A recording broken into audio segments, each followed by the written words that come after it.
From testimonials and personal experience, we have enough information to conclude that it's possible to design and live an extraordinary life. I hope you will give that little phrase some consideration. And here's what's next. I hope you buy the idea that from testimonials and personal experience, we have enough information to conclude that it's possible to design and live an extraordinary life. And what I want this weekend to be for you is the gathering of more ways and means to design and live for you an extraordinary life. I don't know how far you want to go. Here's the first essence of life, and that is self-preservation, to produce enough to take care of yourself. The instructions given right to the couple that left the Garden of Eden. One was to multiply. It's a lonely place with only two people. But here were the next instructions: to be fruitful. How fruitful, how productive should one be? And here's number one: to produce enough to survive. To produce enough to take care of yourself. And self-care is important. If you're flying on an airplane, the flight attendant says if for some reason we run out of oxygen, these oxygen masks will fall from the ceiling. And if you have children with you, quickly take care of them, then take care of yourself. Oh, no. They say what? Put your mask on first, see to your survival first, then you'll be more capable of taking care of the survival of your children. Isn't that interesting? My father had an interesting saying. He said, son, right after me, you come first. Okay. Wow, that's okay. I was in business with Bob Cummings, the old movie star. We were in the health and nutrition business together back in the 60s, 61, 2, 3. Bob had an interesting saying. Here's what he said: I'll take care of me for you. Will you please take care of you for me? So the first challenge in life is to take care of yourself. It is to survive. So to produce enough to survive, to take care of yourself. But now what's next? Well, all alone, it's a lonely life. So let's say the man now chooses a partner. Now he must figure out how to produce enough for himself and his spouse, his wife, his partner. Someone says, well, why do that? Why not just take care of yourself? And the answer is, it's a very small life. It's a very limited life. We wouldn't call it flourishing. We wouldn't call it abundant, just taking care of yourself. That is the first rule, but that's only the beginning. So the man gets married. Now he must produce enough for himself and for his wife. And here's the key phrase to make a note of: to live the higher life of togetherness. The storyteller says, it seems even God didn't want to be alone. He created all of these angels. So to join with someone, now you must produce enough for yourself, for your partner. Now, is that it? And the answer is no. How about children? Let us have children. That's a unique experience. So now if the man has a wife and now he has children, here's the challenge: to produce enough for himself and his family. Now someone says, well, why take on all of that? Why not just take care of yourself? You could, yes, but you couldn't live this more extraordinary life without taking on the responsibility of having a partner, having some children, and live that kind of extraordinary life. So I think everybody would agree. Now, is that the end of it? No. Here's the next challenge: to produce more than you need for yourself and for your family. Someone says, well, now why start being ridiculous here? Yes, produce enough for yourself. Well, yes, if you want to get married, produce enough for yourself and for your spouse. Now with children, produce enough for your family, but why do more than that? And jot down the answer: to live a more extraordinary life. So now the man produces more than he needs for himself and for his children, so that he can be a person of benevolence, so that he can give and so that he can share. That's the more abundant. That's the more extraordinary life. To produce more than you need for yourself and for your children. Is that it? Let's take it a couple of more steps. How about producing much more than you need for yourself and for your family? Someone says, well, now you're off the scale. I mean, why work that hard? Why go that far? Why produce that much? Some would say, just take care of yourself. Some would say, just, get a partner and that's it. And then children and that's it. And be a bit benevolent and that's it. But why not go this next step and produce much more than you need for yourself and for your children?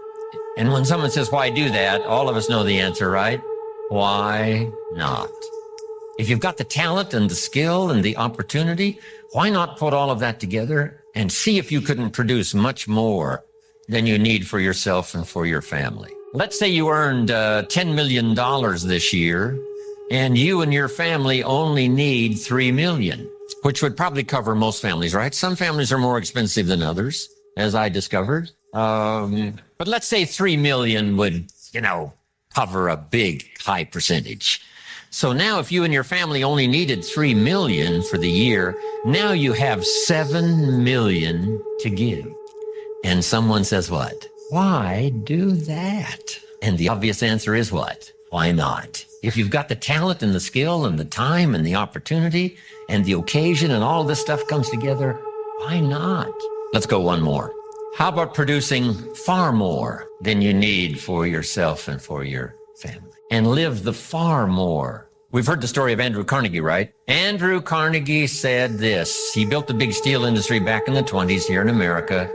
Here was Andrew Carnegie's goal. I'm going to spend the first half of my life earning money. I'm going to spend the last half of my life giving it all away. Isn't that extraordinary? Wouldn't you call that an extraordinary life? And the answer is yes. He got so excited by that goal that the first half of his life, he earned $400 million, which back then was a lot of money. I mean, now, right, it doesn't seem to be that much, but, maybe back then it would total $40 billion, like Bill Gates. So $40 billion he earned the first half of his life. Guess what he did with the last half of his life? He gave it all away. And the big question is, why do that? And the answer is, why not? If you've got the opportunity to live, design and live an extraordinary life, why not do that? So here's what I want this weekend to be for you. Plenty of ideas to take home, chew on, digest, throw some away, refine some, accept some, do some, whatever. That's what this weekend is really for. To send you home with a whole new library of thoughts to ponder, ideas to try, disciplines to work out, some skills to learn. And if we do that and do it well this weekend, you will say, hey, it was certainly worth the time and the money to go to that weekend Jim Rohn seminar, Jim Rohn and Friends.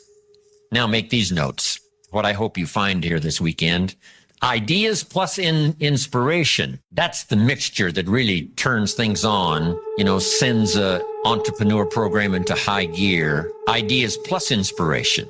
We need ideas for the goals and plans, and we need inspiration for the emotional vitality to put it to work, to make it grow, make it multiply. And here's what else I hope you'll find here: guidelines for translating response into results. You've responded to the call. Come, search, look, listen, take notes, get it to take home with you. And I'm sure you're going to respond well to the, seasoned teaching and training that is going to be delivered here this weekend. But here's the key: guidelines for translating response into results, because results is the name of the game. There's no purpose in learning just for learning's sake. Wisdom and faith, as powerful as those components are, serve no useful purpose unless they are deposited. So make a note of the word deposited. Wisdom and faith deposited into activity.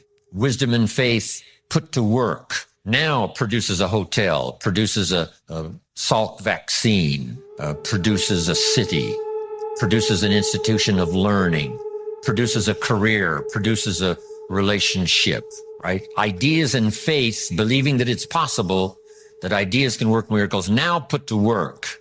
So the big job here is getting it all. And so now make the next note. Next is going home and translating it into high activity, good health activity, a better relationship activity, an entrepreneur program activity, a new burst of speed in your sales career, all of that.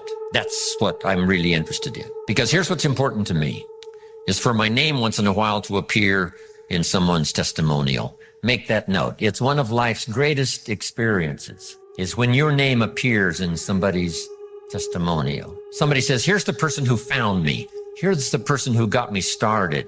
Here's the person who wouldn't let me quit. Gave me more reasons for staying than for leaving. Here's the person who believed in me until I could believe in myself. And then they mention your name. See, you can't buy that with money. And you don't have to give lectures and seminars to do it. You don't have to have an audience like this for the weekend in order to deliver value to someone's life. What if you had breakfast with a friend at Denny's 4 years ago and you recommended this book that really meant a lot to you, and you said to your friend, you've got to read this book. I think it'll make a major contribution to your life. And your friend accepted the idea, went and got the book. Now, 4 years later, he's giving his testimonial. His business has flourished. His marriage is safe. Things are going extremely well. And someone says, where did this all begin for you? And he will say, 4 years ago at Denny's coffee shop, I sat with my friend and he insisted that I read this book. I went and got it. And that book led to the next book. That led to the next class. That led to developing skills I never had before. And that led to some more seminars and lectures. And now look at my business, look at my life, it's flourishing. But it all began 4 years ago, Denny's coffee shop, when someone said, you've got to read this book. See, that's a person-to-person seminar. And those are just as valuable as person to 1,000, person to 10,000, right? It doesn't matter the number. If you have a chance to deliver, quote a poem, recommend a book, here's a phrase, like I gave you this one to memorize. I think you'll remember this one maybe for a long, long time. Just something that's really extra meaningful to someone, whether it's at breakfast or wherever it is, whether it's for a child or whether it's for an adult, a friend, a business associate. If you'll keep up that process, I promise you, your name will continually appear in people's testimonials. And now I've had this happy experience now for the last 40, 45 years. And so that's one of the reasons why I came here this weekend. I don't need the money. I've long ago made my fortune. I take the money, but I don't need the money. But here's what I do need. Continuing testimonials that say, Mr. Rohn, on a summer day in Anaheim, California at the Marriott, I was there that weekend and something clicked and the lights went on and I got the gift of some good ideas. Here's what's happened to me. Then they mention my name. See, that's what I want. Continuing testimonials that come back to me saying, thanks for sharing ideas. Okay. To get the most out of this weekend, jot these notes down now. Number one, be thankful for what you already have. Thanksgiving sets up, the situation where ideas can flow. Here's what locks up the doors of opportunity for good ideas, and that's cynicism. All you have to be is a practiced cynic. Cynical about the government and cynical about politics, and cynical about the future, and cynical about the economy. Cynicism locks all the doors. But if you'll be thankful for what you have, however modest or however much it is, I think that's the beginning of receiving a flow of new ideas. Here's the next one. Be eager to learn. There's already some extraordinary success stories in this room. If we knew how successful, we would give you the podium. I would be happy to take notes. No matter how successful you are, be willing to learn some more. We in the Millionaires Club invite a billionaire once in a while to come talk to us. And he says, well, you guys are doing okay, but how about stepping up, right? How about multiplying by 2, by 3, by 5, by 10? Come on. You've just gotten started. So no matter how well you're doing, we could all use another idea, a couple of other things that linked together with what you already know could give you a whole new burst of productivity and extraordinary lifestyle. Then to get the most out of this session this weekend, you have to do what we call some tough listening. And sometimes it's it's difficult to gather up everyone's, attention because our lives really seem to be going on outside this room. A part of our life is going on here while we're here. But, some of us, our kids are out there and our business is out there and our career is out there and our job is out there and everything is out there. So sometimes it's difficult to bring yourself within the, framework, inside these 4 walls and just really concentrate and do your best to get it all. Because I know how meaningful ideas can be. The name Earl Schoaf, still rings in my mind. I'm 25 years old. After the Girl Scout story experience, I'm introduced to a man who had a chance to go to work for. And over the next 5 years, the ideas he shared with me not only made me rich, but gave me the foundation for a long-term career of sharing ideas, building business, making profits, hopefully wise investments, made an extraordinary contribution to my life. This unique man, he only went to the 9th grade in school. So the things he shared with me over that 5-year period were very simple, very ABC. But that's where I got all of those simple phrases. Let me just review some of them for you very quickly. For things to change for you, you have to change. I kept hoping the government would change and taxes would change and prices would come down and things would get better. And then he said, for things to change for you, Mr. Rohn, you have to change. Wow, what a new revelation. Next, he said, don't wish it was easier, wish you were better. All of this started me on this unique journey of what I now call personal development. Here's another one. This is, don't wish for less problems, wish for more skills. It's not less problems that makes you successful. It's more skills that makes you successful. I tried to convince him by showing him my paycheck that I wasn't doing well, and I blamed it on the company. And I said, this is all the company pays. He said, no, that's all the company pays you. I thought, well, that's a new way to look at it. He says, doesn't the company pay some people 3, 4, 5 times this amount? And I said, well, yes. He says, well, then this is not all the company pays. This is all you get until you requalify, accelerate your qualification for the bigger numbers. See, that was all great revelation to me. I tried to convince him that things cost too much. He said, no, you can't afford them. All of these were new ways of looking at things. Unbelievable. And so I started listening to all this stuff. Now, some of the things that really accelerated my learning curve so that I could do better quickly was learning the success equations. Here's 3 of them. The first one comes from the Bible. The question was asked, 2,000 years ago in the Bible, according to the storyteller, what is the key to greatness? What's the key to self-esteem? What is the key to getting honors and trophies to put on the mantle above the fireplace? What is the key to receiving great respect? What is the key to wealth and abundance?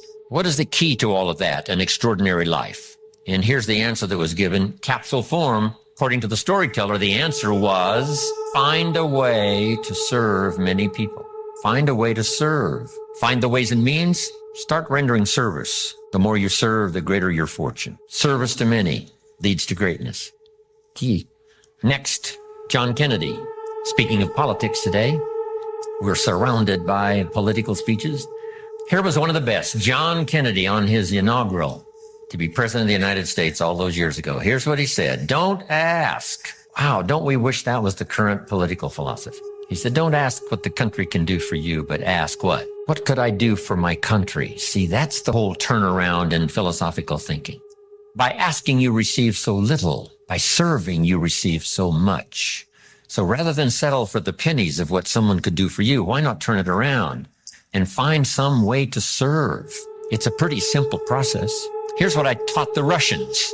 Johnny mows Mrs. Brown's lawn. She pays $3. Every time he mows her lawn, he collects $3, thinking in terms of what could I do for my country? Surely Mrs. Brown is one of the members of the country. So he mows her lawn and collects $3 and starts what we call an income and a career. Now what's next? And here's what the Russians were excited about. What if Johnny gets Pete to mow Mrs. Brown's lawn? She still pays the $3, but now Johnny gives Pete $2 for mowing the lawn and keeps $1 because he's the one that got the work. Now we have the beginning of an entrepreneur. Now we have the beginning of fortune. Here's a good note to make. I started part-time on a little adventure, learning skills and disciplines. And here's what I began to say with my little part-time job. I said, I'm working full-time on my job and I'm working part-time on my fortune. And the reason is because I found the mechanics. I found the philosophy. I started working it, serving other people. One way to serve is to mow Mrs. Brown's lawn and get the $3. The other way to serve is to get someone else to do it, and you collect that extra money.